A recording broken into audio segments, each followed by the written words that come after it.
item. The next item of business is reports of committees, cows, and commissions. Oh, I'm sorry. Skip right by myself there. We're asking that the Council Procedure Amendment Bylaw number 314/2012 be reconsidered and finally adopted. I have received no further comments from members of the public regarding the changes to this bylaw. So moved. Second. Second. Thank you. Any further discussion? None. Vote. Anybody? Okay. Anybody against? No. Councillor Morse, did you vote in favor or against? I'm sitting on the fence. I'm sitting on the fence, so I'm not sticking my hand up. So I'm deemed to be in favor, but I'm not actively supporting it. That word people in the minutes. Not putting up your hand means a yes. I know that, Andrew. That's I just needed a little clarification. I couldn't quite see you there. The next item of business then is reports of committees, cows, and commissions, and we're asking that Council receive for information the items outlined in Section 9 of the February 13th, 2012 Special Council agenda.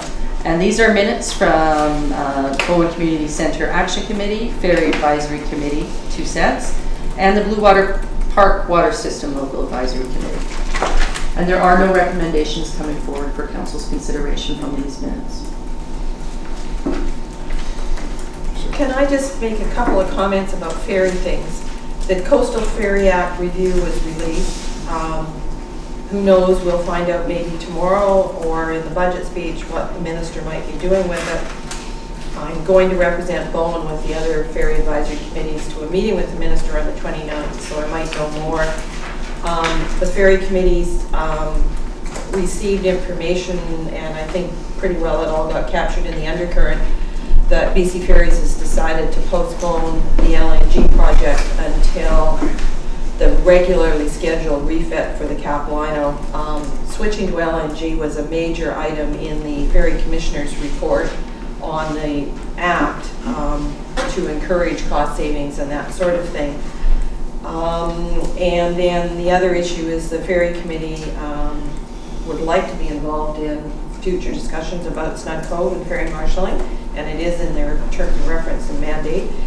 And dealing with bus connections and that kind of thing is also in their terms of reference and mandate, and they will be raising the issue in 11.1 about bus stops for the students, etc., when they're having a meeting with TransLink and BC Ferries over bus and ferry connections and scheduling as well. So that's just a very quick update on what's going on, and I guess it's too bad, I think, that we don't have the chance to see how the island sky would fit in here, but maybe in 3 when 2014 is the regularly scheduled refit time. So the advantage to that is we don't lose the boat for 2 months or 3 months or 4 months to get the island sky, which is good, but then we don't have the risk of another refit and a smaller boat down the road, so maybe. So. Anyhow, that's just a very quick update, knowing we've not got a lot of time. I just need Council to pass the resolution as noted. The Council received for information the items outlined in Section 9 of February 13th, 2012 Council agenda. So moved. Second. I'll second. Any further discussion? All those in favor?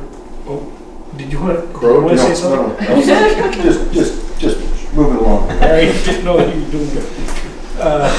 Any further? Sorry. All those in favor? Anybody against?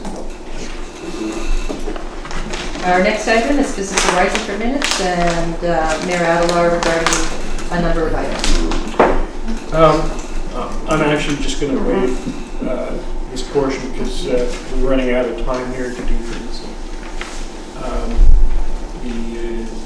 You'll defer to the following agenda? Following meeting? Next? No, the following meeting. Not today. I'll deal with it until 2 weeks. Okay, the next item of business is a resolution to move to a closed meeting. No, we had nothing new business. Oh, sorry. Any other new business? And we had Councillor Lucas regarding new business. I just wanted to bring forth to council the fact that the Cape Group is preparing right now to start phase 2 of their subdivision plan, and bearing in mind that we have had requests to look at alternatives for access to the Cape area via Thompson Road. This is an opportunity to possibly discuss that with the Cape group. I have very, very superficially mentioned this to them, and they have said, if you're prepared to sit down and talk to us, we'll entertain that. But obviously, we don't want to do anything relative to Thompson Road that would net us in any way, in any cost. So I have discussed this briefly with Brent in terms of letting them know that maybe there's a possibility that council would consider doing this, and if so, they just need to know this so that they don't start their plan, which is based on White Sails, all access through White Sails Drive, and get going on it. So I guess the next thing would be that if there is a will upon council to pursue the possibility and look at this and so forth, then we should have a closed council meeting sometime in the near future to discuss how and what we might move forward with in terms of exploration.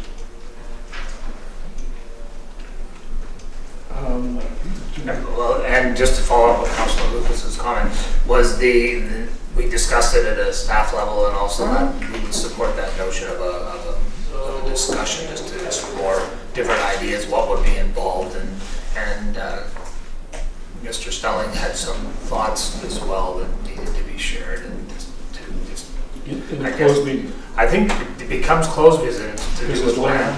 I don't know if that how. Yeah, we have to look at the parameters. Yeah. So it allows it. So if there's support for the discussion, we would. Council would have to form a resolution which ultimately directed staff to move forward on this issue, I'm assuming. Yeah. But the resolution should just be to schedule a closed meeting so we can discuss. Yes. But first we have to see what it is that we're discussing, right? Well, first we just have to decide that we are going to discuss this in a closed meeting, and then from that, Discuss what? Sorry. Discuss the possibility.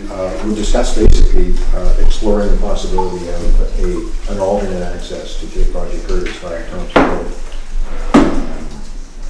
with the developers of Cape Project Curtis. But the developers haven't come formally. This is an informal. They will not come to us. They're basically moving on their game plan right now, which is they have a subdivision process. They've done phase 1. They're now working on phase 2. Their whole concentration is on the west side of their property, and as such, their sole access to all the development that they're doing will be via White Sails Road for all phases of the project.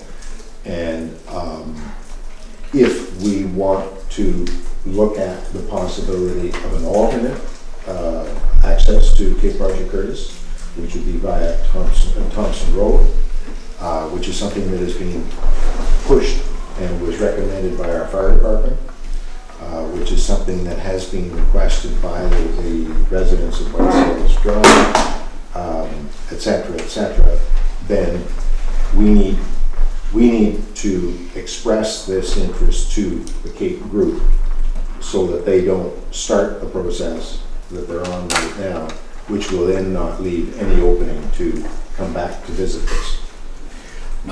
So I'm in agreement with that. We should pursue the Thompson Road access route. I think there is probably some common agreement among council. But I'm concerned about us taking the first step. I know they've had a bad experience. I understand that. But having said that, this is a different council. And it might help matters if they came to us and said, look, will you consider? No, this is what I'm trying to. This is what I'm trying to get across is that any movement forward on this level has to initiate. We have to initiate. Why? Because Sorry, they don't. I'm missing. They're not willing to. They don't need to come to us. About anything. Approved subdivision. I'm sorry. They have an approved subdivision plan. They have an approved subdivision plan, so they don't have to come to us? No, It's already done. no, it's done. It's completed. So then, So they don't have any obligation to come to us whatsoever. If that's the way that, and given the history behind their route via subdivision and so forth, they are not likely to do that. Albeit this is a new council, and other than the fact that they have indicated that they would be willing to listen to ideas, provided it didn't cost them any money. That's the sum and total of it. The initiative has to come from us. Two things, I guess. There isn't an approved subdivision plan. There was also, during the neighborhood plan discussions, looking at an alternate access through Crowley Road. And that access is being left available with the satellite fire hall. And I also understand that there's a subdivision application in for that strip of property behind. Yeah. So I'm not sure that it's just Thompson Road. It may also be to explore alternate accesses to Cape Roger Curtis rather than Whitetails. It could be either of them. at no cost to the developer. Well, I don't know. I'm just saying, at this point, they've got We an don't- approved subdivision. We don't know. All we're doing And we is- know that the staff is initiating dealing discussion. with another subdivision application as approving officer. And so we should be having a discussion as to how we might explore having alternate accesses to Cape Roger Curtis. So maybe we need to have that discussion with the planning department and the subdivision approving. Yeah, I don't know that, sorry to interrupt, are you done? Yeah. May I speak? Yes, please. I don't know that the owners of the Cape are really, like, we're talking about this alternate access road, but I don't really think that's the motivation for them even entertaining the idea of us having to come to talk to them. I think it has to do with trying to come up with a solution for going forward on the rest of Cape Roger Curtis with a plan that is not the worst possible outcome of a subdivision, which is what we have, a 59 lot subdivision. I think what's Crow, correct me if I'm wrong. That basically is what the discussion is aiming towards. Yeah, so I just want to be clear for the room that that's what we're talking about. Yeah. That it's not the Thompson Road access is an ancillary point to the whole. It's an end product of one of the aims that wasn't met when this subdivision. But the owners of the was Cape are started. not interested in the alternate road because they have their access point. That's right. What they're it's hard to know what they're interested in talking about because they haven't talked to us, right? But one can imagine that what's going through their heads is that phase 2 is coming, and the way that it's structured right now is they have a huge infrastructure cost to lay out, for these 10-acre lots. And if they can come to us and say, okay, we can reduce our cost by doing clustering, which makes more sense from a planning perspective, and disturb less land, then it's a win-win, right? Yeah. In theory. In theory. So, Crow, that's ultimately what would come out of a discussion, obviously. Yeah. So that's the locus of the intent of the discussion.